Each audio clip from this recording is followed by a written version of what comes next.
Anak ka ng teteng, oh. Sapatos lang bibiling ko eh. Alam niyo kung anong kasunod nito? Siyempre pagtapos mong gumastos, kailangan mo naman ngayon mag-isip kung paano mababawi yung ginastos mo. So siguro naman may idea na kayo kung anong gagawin ko. Magpa part-time. Diretso ako sa part-time ngayon.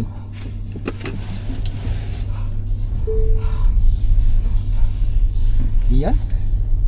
Diretso sa part-time. Nang sa ganun mabawi kahit konti doon sa ginastos natin.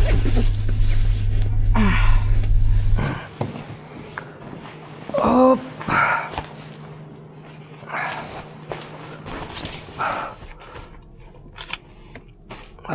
Set. Okay.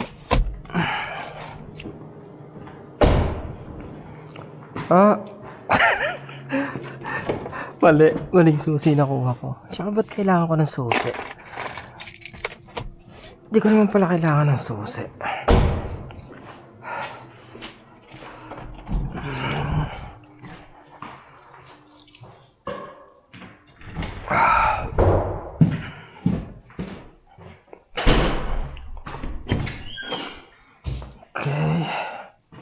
Okay ba yung mga washing machine natin dito?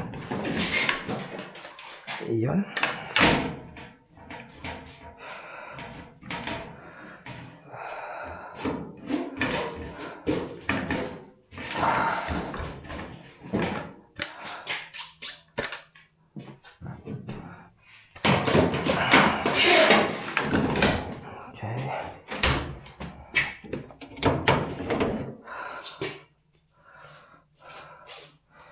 Tama yung punta ko, di ba? Kapal ng mga alikabok. Yan, no? Wala nang gloves to, mga dre, no? Alikabok lang yan, eh. Okay, gawalis naman tayo rito, eh. Itong loob niya, makapal na nga rin dito.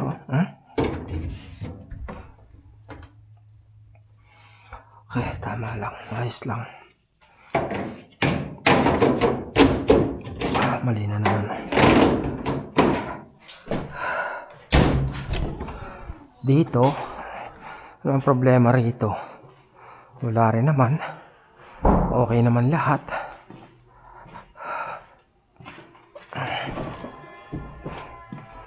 Hugasan ko na lang to. Ito sobrang dumi na nito. Yan, oh.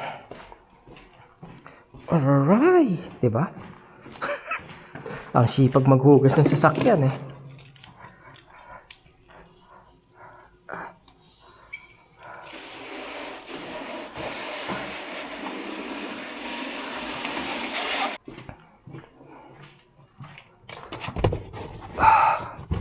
Katapos, ang tayong tissue rito. Katapos, ano nangyari rito? Sabi niya black daw tong ano na to, eh. Tong camera na to, eh. Hindi naman. O baka ito. Hindi rin naman. Daming camera yan, mga dreno. Tapos may camera ron sa dashcam. Tapos meron akong 4 na sensor dito. Ito minsan pag may sensor, itong sensor na to minsan pag may snow dyan, pagka start mo pa lang di ka pa umaandar, tunog na siya ng tunog. Kaya dapat pag naglinis ka, linisin mo lahat.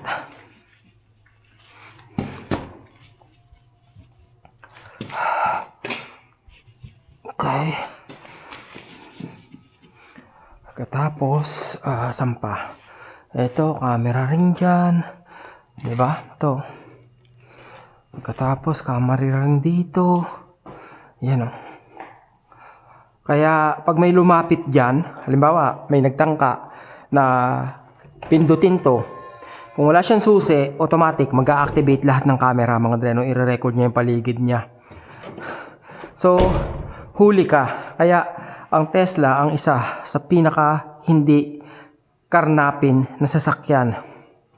Dahil kahit umaandar yan, kung wala kang susi, hindi ka makakarating ng malayo. Pwedeng i-stop ng may kanya yan. Oy, alam nyo ba na Pag sobrang dumi ng plaka nyo at kayo yung natsyempuhan, malaki-laki ang multa.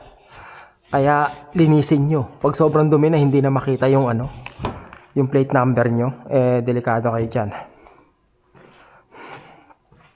Okay, that's it mga Dre, no? Yun lang yung part-time natin. Back to home base na tayo. Okay.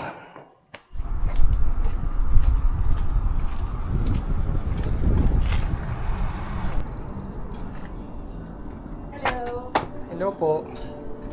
Meron kayong Ano? Wala. Meron kayo wala? Wala pa. Pandesal na ube. Wala na. Pambira. Kaubos lang ba? Matagal na. Ito na nga lang. Thursday. Ba't kayo may pandikoko? Bago dating Every Thursday nga na dating Magkano yan? Pandikoko? Konse? 11? To? Pandesal magkano? 11 rin. Mahal na, no? Bagay, mahal na pamasahe. Galing pang Hi, vlog. Hello. Ito pala, oh. Ano bang suman to? Sumang kaseva. Meron akong Ano? ginatang bilo-bilo. Ayun, mainit pa. Asan? Ayun, ito? Yes, big nip. Big nip ko tawagin, right? Big knit to? Magkano to? 12,000. Ito? Mas konti yan. Ganun din, presyo. Pares lang? Yes. Baka puro sago naman to. O hindi, Ilalaban ko yan. Ilalaban mo lang. Ako gumawa niya, kaya alam ko. Yan lang, tsaka siguro itong mani, walastik ko. Yan, Tsaka, ganyan yung eto. mga gusto ko, yung napapawalastik kasi. Yan, ito. Yan, 245 yan, brother. Tirahin mo na, baka matira pa ng iba. Pwede bang suman na lang? Magkano yung suman? Pwede, isa. O sige, Basta suman yung isa. 245, O sige, 245. suman yung isa. Okay. Okay. How much everything? For Calm everything. Down. Calm down. Ako nga, calm down lang. Baka matikitan ako, wala akong Teka lang. Si Kuya Rice ng Montreal. 33.50. Debit. Buti na lang may part-time. Yes. Ang bayad. Kundi may pambayad. Oo, buti may part-time, may pambayad sa Lagi na lang part-time, trabaho, part-time. Thank you, Lord. Wag nang magreklamo. Kaya ba pag walang part-time? Medyo mahirap. Wag kang kumain ng extra. Dapat tamang kain lang. Diba? 2 times a day lang dapat ang kain mo. Yes. Pagising mo lang tsaka bago ka matulog. Pagka gusto mo ng extra work din. Okay, thank you. Thank you so much, Kuya Rice. Bye sa inyo mga viewers. Thank you.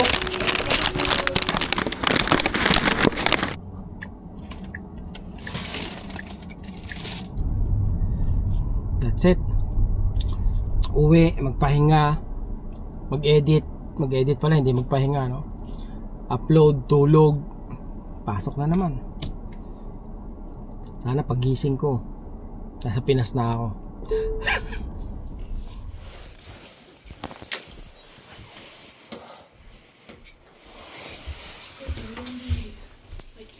Is this working?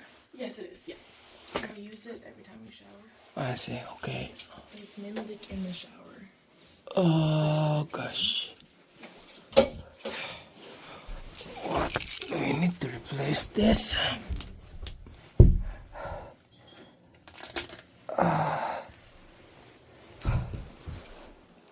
Do you have a problem with leak here coming from upstairs? No, I don't think so. I haven't noticed. No.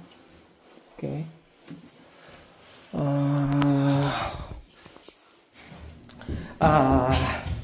Iniisip ko na anong tawag dito. Pag pinalitan ko kasi yung buong ceiling, matrabaho eh. Ang tamad eh, no?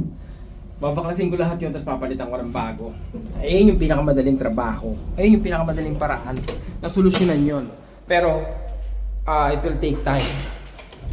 Pero I think siguro ganun na lang gawin ko. Kasi inisip ko, pag hinati ko lang, kalahati lang yung tinanggal ko, yung sira lang.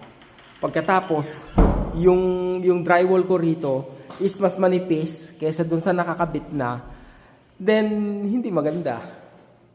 So, I think tanggalin yung buong yung buong ceiling na yon. Ngayon pala ay araw ng Martes.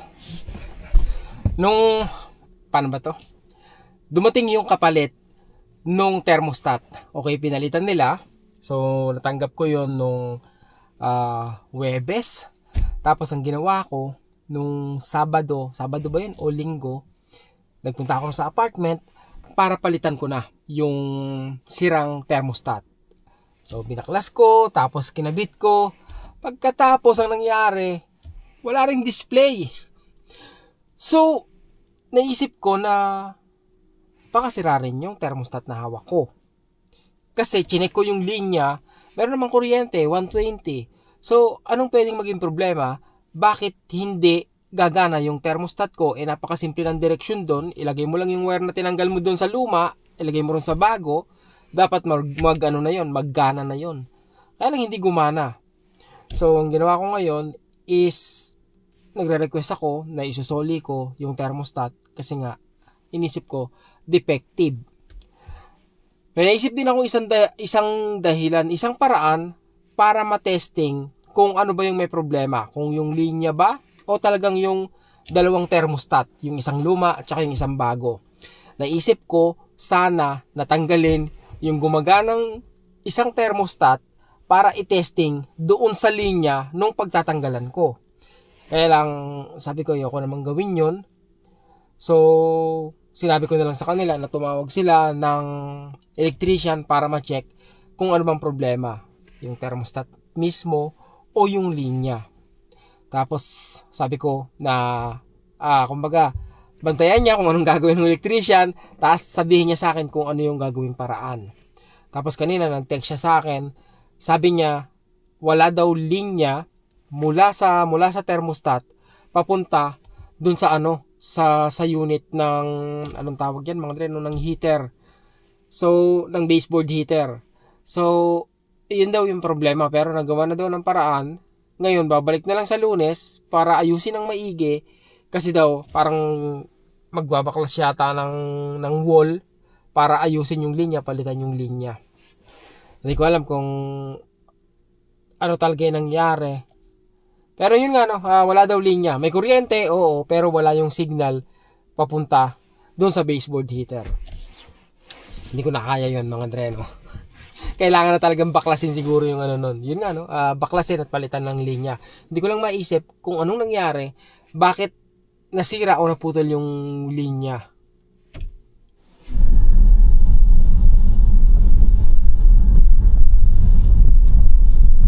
Kaya tayo ng loto. Baka manalo tayo kahit magkano naman yung ngayon? Mega Loto. Wow, 55 million. Fred, can I have the Shanghai Pule? Baka ito na yung magpapayaman sa atin. 'Di ba? Ang dami, 55 million, hindi ko mauubos 'yun.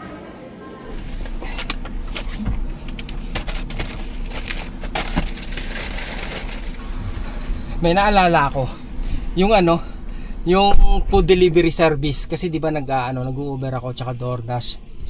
Mukhang ngayon kulang na sila ng tao.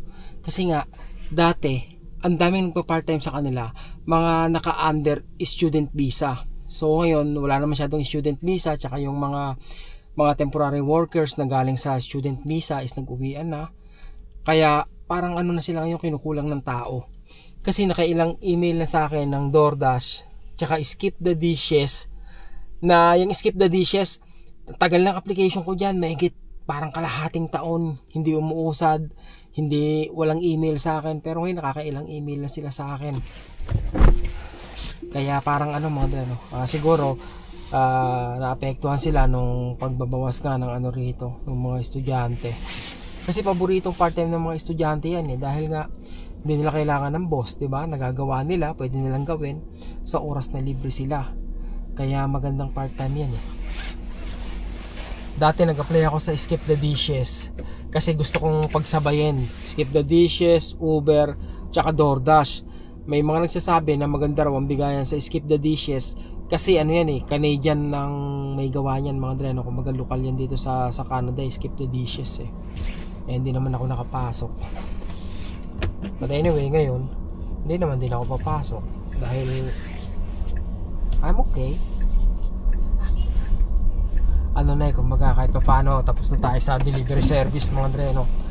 Ano rin yan, kumbaga kikita ka ng malaki, oo. Pero kailangan mo rin ng maraming oras sa kalsada para kumita ka ng ng 1,000. Naka ko diyan, naka 1,000 Canadian dollars ako diyan sa loob ng isang linggo. Kaya lang inaabot ako ng 12 oras noon, isang araw sa kalsada. At ganun yung ginawa ko no, isang linggong straight. Lalabas ako ng alas 9, tapos uwi ako ng alas 9 o alas 10. Tapos yun, nakaka 1,000 ka nga. Pero patay ka naman. Magandang magandang anong tawag dito? Magandang part-time. Kung kung hindi mo gagawin yung kagaya ng ginawa ko. Kasi talagang patay katawan ako noon, no? Grabe. Higpit ng pangangailangan no? Yung wala akong trabaho noon. Kakaalis ko lang sa plaza. Pero natuwa din naman ako noon kasi nga kumbaga, pwede ka palang kumita ng ganun di ba? Kaya lang, yun lang ang kalaban ko dati pala pag natitikitan ako. kasi dati, meron akong mga pipikapin ko sa downtown, no? Sa halagang $5. Tapos, magpakakapag-park ako sa hindi ko naman alam na bawal. So, ang multa nun is 92 pa dati, ngayon 97 na 92. Di yung kinita ko sa buong isang araw o minsan yung kinita ko sa 2 araw, doon na napupunta sa parking ticket ko. Uy, tunaw yung snow ngayon mga Andre, no? Dahil ano tawag dito? Maganda yung maganda yung weather. Ngayon positive 2, plus 2. Ito. May nakita akong video tungkol sa Tesla. Tinry siyang i-drive sa sa mga snow mga Dre, no? Ano nangyari? Hindi na makaalis. Okay.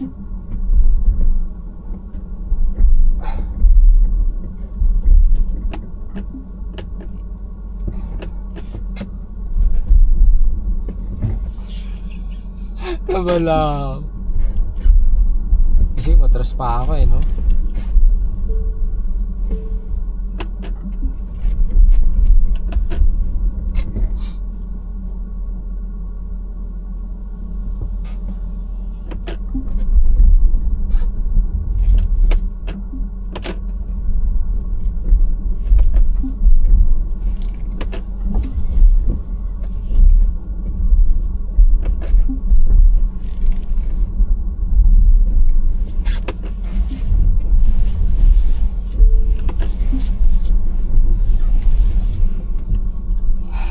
Yun na nga.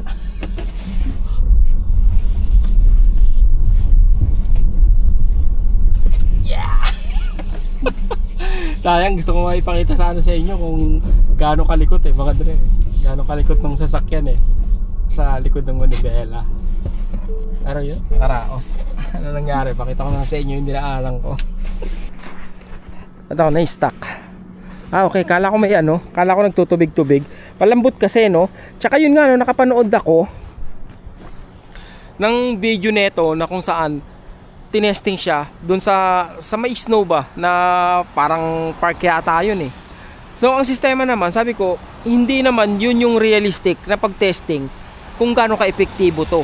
Kasi kung ang pagbabasihan yung snow, dapat matesting nila kung gaano siya kadulas, kung merong kung merong snow sa kalsada na patunaw. Tsaka yung mga loose snow na ganito, hindi yung snow na na yung ilalim niya, may sa ibabaw may snow, sa ilalim naman is matigas na compacted na snow. So, hindi yun yung reality ng pagte-testing kasi parang madaya ba. Kaya sabi nung nagte-testing, believe daw siya kasi nga yung traction ba. Sa bagay, kasi yun mga Dre, model 2026 yung tinesting nila yung mga Juniper ba yun? Tsaka yung standard, may standard model na yung Tesla Model Y na ang bubong niya is hindi na salamin. May ano na, may cover na mga dre, no? Tapos yun, magandang araw. Hindi ko naman alam kung gaano kalaki yung improvement pagdating sa traction. Pero ang alam ko, kumbaga mas smooth na daw i-drive ngayon yung mga bagong model in terms of yung mga lubak-lubak. Kumbaga mas maganda na kasi eto parang matigas pa to mga dre, no? Kaya yung mga lubak-lubak kumbaga matagtag to eh. Anong tawag nila dyan, yung wrap, yung ride neto. Pero maano nga ba to? Kumbaga hindi ba talaga maganda pag pang winter? Does it sucks sa winter? Sagutin kayo sa susunod mga dre, no? Sa ngayon mag-charge muna tayo. Ano to, everyday to mga dre. Gaya ng sabi ko no dati, pag marami pa akong charge, hindi ko muna isinasaksak. Pero ngayon isinasaksak ko na kasi nga kumbaga pinapanatili niya na warm yung battery ko. Kaya pag gamit ko kinabukasan, mas efficient yung battery. Siguro pag-usapan natin yung mga dre, no? Gusto ko sanang antayin yung matapos yung winter, tsaka ako sasagutin na maganda ba talaga to sa winter o talagang hindi para dito sa Canada, lalo na in terms of weather sa winter. Pero patapos na rin naman yung winter kaya testingin natin. Oop!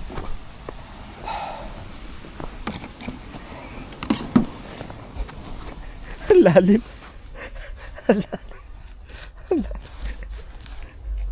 Plastic. Ano ba yan?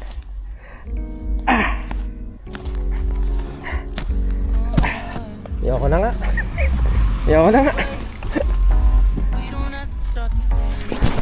Bumili pala ako ng steak pita. Yan ang ating hapunan. Hot sauce. Pagkatapos, eto, garlic sauce ba ito? Pero sama-sama yun. Masarap din naman yun.